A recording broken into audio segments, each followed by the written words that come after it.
ანაკლიის ღრმაწყლოვან ნავსადგურში პირველი გემი 2029 წლისთვის შემოვა, ვაზიანის აეროპორტის გახსნის თარიღად კი 2031 წელი დასახელდა.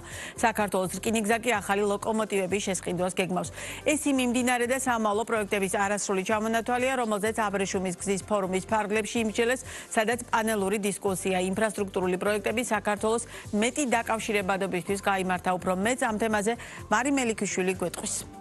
გამარჯობა მაია, მივესალმებით ჩვენს მაყურებელს. ინფრასტრუქტურული პროექტები საქართველოს მეტი დაკავშირებადობისთვის. ეს იყო ერთ-ერთი პირველი იმ 7 თემატური პანელური დისკუსიიდან, რომელთაც წელს თბილისის აბრეშუმის გზის ფორუმი გაიხსნა. ღონისძიებამ თავი 73 ქვეყნიდან 2300-ზე მეტ მაღალი რანგის სტუმარს მოუყარა, მათ შორის პოლიტიკურ და ბიზნეს ლიდერებს, სხვადასხვა ქვეყნების პრემიერებს, ვიცე-პრემიერებს, მინისტრებსა თუ წამყვანი კორპორაციების ხელმძღვანელებს. კონკრეტულად აღნიშნული სესიის ფარგლებში კი საქართველოს შესაძლებლობა ჰქონდა წარედგინა უკვე განხორციელებული და ასევე სამომავლო დაგეგმილი მსხვილი ინფრასტრუქტურული პროექტები, მათ შორის როგორებიცაა ანაკლიის ღრმაწყლოვანი პორტი, თბილისის ახალი საერთაშორისო აეროპორტი, შავი ზღვის წყალქვეშა გადამცემი ხაზის პროექტი, რომელიც შესაძლოა 2032 წლისთვის დასრულდეს, ასევე საქართველოს რკინიგზის მიმდინარე და დაგეგმილი პროექტები. როგორც მთავრობის წარმომადგენლები ამბობენ, აღნიშნული პროექტები უზრუნველყოფს და ხელს შეუწყობს საქართველოს ეკონომიკის გაძლიერებას და ამავდროულად ჩვენი ქვეყნის პოზიციონირებას შუა დერეფანში. ღონისძიების ფარგლებში აღინიშნა ისიც, რომ ბოლო 10 წლიან პერიოდში თბილისის აბრეშუმის გზის ფორუმი იქცა ძალიან მნიშვნელოვან პლატფორმად სხვადასხვა ქვეყნებს შორის პოლიტიკური და ეკონომიკური დიალოგის წარმართვისთვის, ვინაიდან პანელური სესიების გარდა ფორუმი მაქსიმალურად უწყობს ხელს პარტნიორული ურთიერთობების ჩამოყალიბებას მხარეებს შორის. კერძოდ აქ გამოყოფილია სპეციალური სივრცეები B2B და B2G შეხვედრებისთვის. ღონისძიების ფარგლებში ხაზი გაესვა საქართველოს ისტორიულ როლსაც და ითქვა, რომ საქართველოს ისტორიულად ერთმანეთთან აკავშირებდა ევროპას და აზიას, დასავლეთს და აღმოსავლეთს და მნიშვნელოვანია, რომ ქვეყანამ ეს ფუნქცია სრულად აღიდგინოს. უნდა აღინიშნოს, რომ წარმატებით მიმდინარეობს თბილისის აბრეშუმის გზის ფორუმი, წარმატებული გახსნა ჰქონდა და შესაბამისად ეს არის ის პლატფორმა, რომელიც აძლევს შესაძლებლობას როგორც სახელმწიფოს წარმომადგენლებს, ასევე ბიზნესისა და სამეცნიერო წრეებს შეიკრიბონ. 2 წელიწადში ერთხელ დისკუსიები გამართონ ისეთ მნიშვნელოვან საკითხებზე, როგორიც არის შუა დერეფნის განვითარება, ინვესტიციების მოზიდვა, ენერგეტიკა და ასე შემდეგ. ჩემთვის ძალიან მნიშვნელოვანი იყო დღეს იმ პანელში მონაწილეობა, რომელიც განსაზღვრავდა საქართველოში მიმდინარე მნიშვნელოვან ამბიციურ ინფრასტრუქტურულ პროექტებს, რომელიც ხელს შეუწყობს შუა დერეფნის განვითარებას სამომავლოდ. ჩვენ ვისაუბრეთ როგორც ანაკლიის ღრმაწყლოვანი ნავსადგურის განვითარებაზე, ასევე აეროპორტების განვითარებაზე, შავი ზღვის კაბელზე.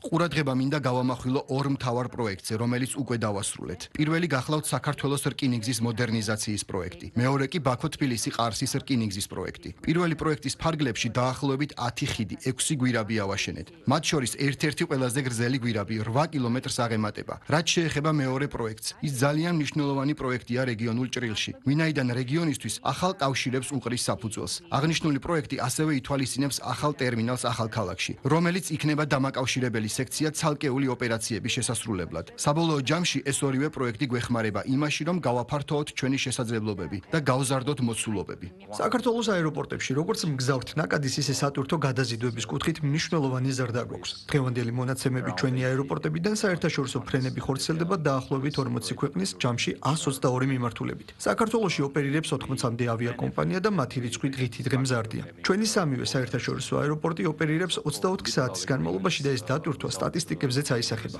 მაგალითისთვის, თუ 2010 წელს ქვეყნის სამივე საერთაშორისო აეროპორტი მოემსახურა 1 მილიონამდე მგზავრს, წელს ველოდებით, რომ 8 მილიონი მგზავრს მივიღებთ. უნდა ითქვას, რომ პანდემიის შემდგომ ჩვენს აეროპორტებში მაღალი პოტენციური მაჩვენებლით აღდგა როგორც ავიარეისები, ისე მგზავრთა რაოდენობა. ზრდის ტენდენცია გვაქვს კარგო მიმართულებითაც, დაახლოებით 25%-ის ფარგლებში.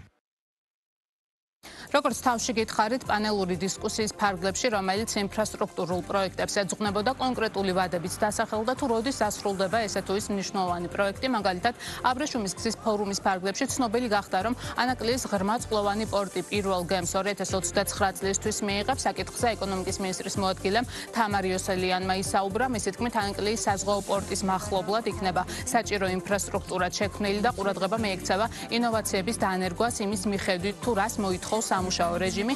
ეკონომიკის მინისტრის მოადგილემ თბილისის, კერძოდ ვაზიანის აეროპორტის საკითხზეც გაამახვილა ყურადღება და თქვა, რომ ვაზიანის აეროპორტის მშენებლობის დასრულებისა და ამოქმედების შემდეგ თბილისის არსებული აეროპორტი ოპერირებას შეწყვეტს. ვაზიანის საერთაშორისო აეროპორტის სრულ ოპერირებაში შესვლის წლად კი 2031 წელი დასახელდა. სიახლეები დაანონსდა საქართველოს რკინიგზასთან მიმართებითაც და ითქვა, რომ საქართველოს რკინიგზა ახალი ლოკომოტივების შესყიდვას გეგმავს, თუმცა თუ რა ვადებში ჯერჯერობით უცნობია. ვაზიანის საერთაშორისო აეროპორტის ოპერირებაში გაშვებისთანავე შესაბამისად შეწყდება ოპერაციები თბილისის არსებულ საერთაშორისო აეროპორტში. ვაზიანის საერთაშორისო აეროპორტთან დაკავშირებით ჩვენ აღნიშნეთ ვადები, შესაბამისად 2031 წელი დასახელდა სრულ ოპერირებაში შესვლის წლად. ანეყლიასთან დაკავშირებით უნდა აღინიშნოს და თქვენ ძალიან კარგად იცით, რომ ჩვენ სახელმწიფომ დაიწყო ინვესტირების განხორციელება ანეყლიის ღრმაწყლოვან ნავსადგურში. ჩვენ შერჩეული გვყავს ბელგიური კომპანია იანდენული იმისათვის, რომ ააშენოს როგორც ზღვის ინფრასტრუქტურა, ასევე დააღრმავოს შესაბამისად აუზი, ზღვის აუზი, აქედან გამომდინარე ჩვენ უკვე სამობილიზაციო სამუშაოები დავასრულებთ და ძალიან მალე გადავალთ უშუალოდ სამშენებლო სამუშაოები. რაც შეეხება უშუალოდ ინვესტორის შერჩევას, ინვესტორთან დაკავშირებით მიმდინარეობს შერჩევის პროცედურები. რა არის ჩვენი საომავლო გეგმები და რას ვაპირებთ? როგორც აღნიშნეთ, საქართველოს რკინიგზის მოდერნიზაცია უკვე დასრულებულია. ჩვენ ახლა ვიწყებთ გადართვებს ახალ ხაზებზე. უკვე მიმდინარეობს სატესტო გაშვებები. ასევე ვგეგმავთ დავიწყოთ საბაჟო პროცედურების ონლაინ განხორციელება. ამ კუთხით საბაჟო პერსონალისთვის მთელი რიგი სემინარები უკვე ჩავატარეთ და ახლა ვმუშაობთ პარტნიორ ქვეყნებთან, რომ მთელი რიგი საბაჟო პროცედურები ერთობლივად ონლაინ რეჟიმზე გადავიყვანოთ. ეს მოგცემს შესაძლებლობას, რომ მატარებლები შეუფერხებლად მოძრაობდნენ და არ ჩერდებოდნენ საბაჟო პროცედურებისთვის. შესაბამისად არ ხდებოდეს დროის კარგვა. ჩვენს გეგმებში ასევე სავაგონე პარკის სრულად განახლებაც. შეგახსენებთ, თბილისის აბრეშუმის გზის ფორუმი პირველად 2015 წელს ჩატარდა. მასშტაბური ღონისძიება 2 წელიწადში ერთხელ იმართება. წელს ფორუმი მეხუთედ ტარდება და მისი მთავარი თემა და სლოგანია ინვესტიცია დაკავშირებადობაში, ზრდა სტაბილურობაში. ძალიან დიდი მადლობა მარი მელიქიშვილი საუბრობდა ბიზნეს პარტნიორის პირდაპირ ეთერში.